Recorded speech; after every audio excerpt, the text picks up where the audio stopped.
Hello guys, welcome to my channel. రీసెంట్గా అయితే నేను ఒక న్యూస్ చూశాను. ఆ న్యూస్లో ఏంటంటే వాళ్ళు భార్యాభర్తలు అండ్ వాళ్ళ భార్యను అయితే చదివిపిస్తున్నారు. అండ్ తన హైయర్ స్టడీస్ కానీ తనైతే కెనడాకి అయితే పంపించాడు. 31 lakhs తన ఇల్లు అన్నీ అమ్మేసి తనైతే తన హైయర్ స్టడీస్కి అయితే కెనడాకి అయితే పంపించాడు. కానీ కెనడాకి వెళ్ళిన 1 year తర్వాత ఏం తెలిసిందంటే తను తన బాయ్ ఫ్రెండ్ ఉంటాడు కదా, తన బెస్ట్ ఫ్రెండ్ అయితే పెళ్లి చేసేసుకుందంట అక్కడ. అండ్ తను ఆల్రెడీ 1 year నుంచి వాళ్ళిద్దరూ లివింగ్లో ఉన్నారు. అండ్ మనవాడికి రీసెంట్గా తెలిసింది ఆ అమ్మాయి ఫోన్ అయితే స్విచ్ ఆఫ్ చేసి ఇంకా తను ఏ కాంటాక్ట్ పెట్టుకోకుండా అయితే చేసింది.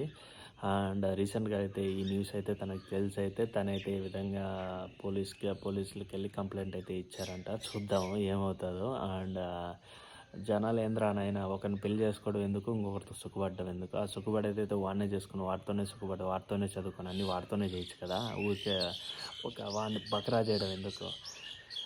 And it's not a correct. And చూడండి, కొంచెం మంచిగా ఆలోచించండి, మెచ్యూర్గా ఆలోచించండి. అండ్ ఓకే గైస్, మరిన్ని వీడియోస్లో అయితే మళ్ళీ కలుసుకుందాం. అంతవరకు అయితే బాయ్ బాయ్.